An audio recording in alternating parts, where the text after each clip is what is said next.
Kabar gembira, PKH BPNT tahap 1 meledak cair. Rp600.000 di kartu KKS ini infonya. Halo Sobat Info Bansos terkini, apa kabar semuanya? Semoga selalu sehat dan dimudahkan segala urusannya. Kembali lagi di channel ini, tempatnya kita berbagi informasi terbaru dan terpercaya seputar bantuan sosial dari pemerintah. Nah, di video kali ini saya akan menyampaikan kabar gembira.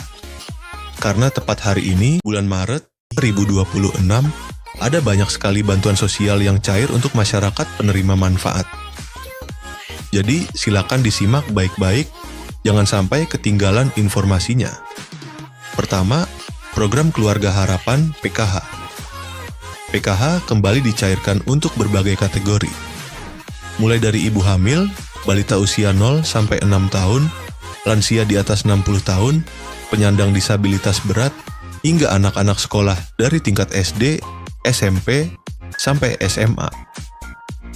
Nominal bantuannya tentu berbeda-beda sesuai dengan komponen masing-masing keluarga.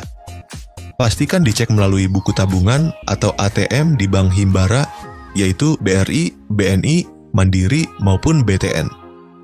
Kedua, bantuan pangan non-tunai, BPNT, atau kartu sembako. Untuk penerima BPNT, saldo sudah mulai masuk dan bisa dibelanjakan melalui e-warung atau agen yang sudah ditunjuk. Bantuan ini biasanya berupa saldo senilai Rp200.000 setiap bulan untuk memenuhi kebutuhan pangan pokok seperti beras, telur, dan bahan pokok lainnya. Ketiga, bantuan langsung, tunai dana desa. Beberapa desa sudah menyalurkan BLTDD tahap bulan Maret. Jadi bagi keluarga penerima manfaat di tingkat desa, segera konfirmasi ke kantor desa atau cek informasi dari perangkat desa setempat. BLT ini diberikan untuk membantu meringankan kebutuhan hidup sehari-hari, terutama bagi keluarga yang masuk kategori miskin dan rentan. Keempat, bansos pangan beras 10 kg. Selain bantuan tunai, ada juga bansos beras 10 kg dan minyak 2 liter yang disalurkan melalui Bulog. Beberapa wilayah sudah menerima distribusi langsung, baik diambil melalui kantor desa, kantor kelurahan, atau diantar ke rumah masing-masing penerima. Nah, sobat semua, itu tadi beberapa bantuan sosial yang cair di bulan Maret 2026 ini. Jangan lupa untuk selalu mengecek status bantuan melalui aplikasi Cek Bansos Kemensos atau langsung menanyakan ke pihak desa dan kelurahan agar tidak ketinggalan informasi. 7 bansos yang berlanjut di 2026, pemerintah memastikan bahwa bantuan yang bersifat fundamental dan struktural akan tetap berjalan. Ini adalah jaring pengaman utama bagi masyarakat rentan. Program bantuan yang akan cair di 2026 diantaranya itu yang pertama, program Keluarga Harapan PKH. Sebagai primadona bansos, PKH tetap kokoh berdiri. Bantuan ini menyasar komponen vital keluarga, ibu hamil, balita, anak sekolah SD sampai SMA, lansia, dan penyandang disabilitas berat. Mekanisme penyalurannya diprediksi tidak berubah, yakni cair bertahap 4 kali setahun. Yang kedua yaitu BPNT atau sembako, atau yang bisa disebut bantuan pangan non-tunai. Kebutuhan pangan tetap menjadi prioritas nomor 1. Meski ada wacana transformasi ke direct cash, transfer uang digital untuk efisiensi program ini dipastikan aman, yaitu dalam artian program BPNT masih terus berlanjut di 2026. Yang ketiga yaitu bantuan PIP, program Indonesia Pintar. Komitmen mencerdaskan bangsa tidak surut. Anak-anak dari keluarga prasejahtera tetap dijamin akses pendidikannya melalui bantuan tunai PIP. Jadi PIP di 2026 akan tetap berlanjut. Yang keempat yaitu PBI-JKN atau Kartu Indonesia Sehat gratis dari pemerintah.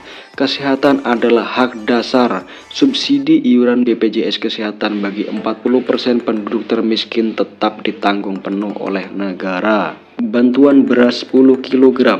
Program cadangan pangan pemerintah CPP ini diprediksi kuat akan diperpanjang, berfungsi sebagai bantalan saat harga beras gejolak atau terjadi kerawanan pangan. Jadi bantuan beras di tahun 2026 akan tetap berlanjut. Yang keenam yaitu atensi lansia dan disabilitas berat. Kementerian Sosial terus menyalurkan bantuan rehabilitasi sosial baik berupa alat bantu, kursi roda, alat dengar maupun makanan bagi lansia tunggal dan disabilitas. Untuk yang ketujuh, bantuan pena pahlawan ekonomi Nusantara. Ini adalah bintang baru bagi KPM usia produktif di bawah 40 sampai 45 tahun yang sudah lama menerima bansos. Pemerintah menawarkan modal usaha hingga 5 juta rupiah. Syaratnya harus siap graduasi atau mundur dari kepesertaan bansos reguler. Setelah usahanya mandiri ya. Jadi nanti akan ada pengembangan apa skill-skill yang bisa dipelajari dan dipraktekkan. Dalam artian harus melalui proses graduasi secara mandiri atau graduasi secara sukarela.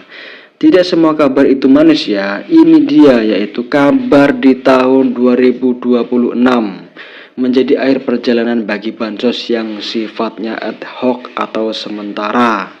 Nah, selanjutnya bansos yang kemungkinan di tahun 2026 tidak akan cair lagi yaitu BLT Kesejahteraan Rakyat atau BLT Kesra. BLT mitigasi bantuan tunai tambahan yang sering cair di momen tertentu seperti saat inflasi tinggi atau El Nino dikabarkan berhenti total per 31 Desember 2025. Sifatnya yang fleksibel dan temporer membuat program ini tidak masuk dalam anggaran rutin jangka panjang 2026. Bantuan subsidi BSU, program yang sempat hits saat pandemi ini juga diprediksi tidak akan muncul kembali seiring dengan pulihnya kondisi ekonomi pasca krisis. Ya, jadi ada beberapa bantuan yang kemungkinan di tahun 2026 tidak akan cair atau tidak rutin cair per bulan sesuai dengan kondisi yang ada di lapangan seperti inflasi tinggi atau El Nino dan lain sebagainya. Ya, lalu isu yang sangat hangat di tahun 2026 yaitu era baru bansos digital dan seleksi alam KPM. Isu paling strategis di tahun 2026 adalah digitalisasi dan validasi ketat. Pemerintah melalui bocoran dari Menko Luhut Binsar Panjaitan merencanakan peluncuran sistem bansos digital berbasis Artificial Intelligence atau AI. Tujuannya yaitu memberantas hantu bansos alias penerima fiktif, penerima ganda atau salah sasaran. Jadi concern pemerintah sangat concern di situ ya. Seperti penerimanya yang nggak ada atau bansosnya tetap cair, meninggal tetap bansosnya cair, atau penerima ganda atau salah sasaran. Itu pasti menjadi concern agar efisiensi menggunakan Artificial Intelligence. Apa konsekuensinya bagi KPM jadi KPM yang terdeteksi sudah mampu secara ekonomi, memiliki aset, gaji UMR atau di atas UMR dan lain sebagainya yang intinya mampu akan langsung dinonaktifkan dari DTKS, data terpadu kesejahteraan sosial. Fokus pemerintah bergeser dari sekedar menyalurkan bantuan menjadi mencetak keluarga yang mandiri secara ekonomi. Saran bagi KPM, jadi simak secara sesama dan teliti. Saran bagi KPM, jangan terlena, pastikan data kependudukan Anda, KK, KTP Anda valid ya dan terbaru. Jadi ketika ada perubahan apapun itu disampaikan ke Dispenduk, datanya itu harus yang valid dan terbaru. Bagi yang masih muda dan produktif, manfaatkan program Pena untuk memulai usaha. Jadi bantuan itu bukan gaji ya sobat bansos semuanya. Jadi jangan terlalu mengandalkan bantuan sosial dari pemerintah. Gunakanlah bantuan sosial itu untuk produktivitas Anda, membantu ekonomi Anda, membantu usaha Anda agar Anda berkembang dan usaha Anda juga berkembang, dan nantinya ekonomi Anda juga berkembang dan stabil. Karena di masa depan bansos tunai murni akan semakin diperketat seleksinya. Jadi tidak semua orang serta-merta gampang untuk menerima bansos ini.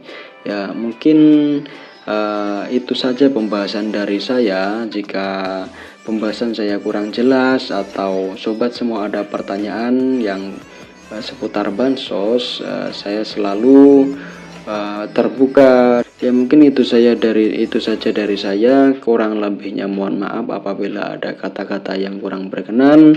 Dari saya, wassalamualaikum warahmatullahi wabarakatuh. Salam sejahtera, salam tepat sasaran.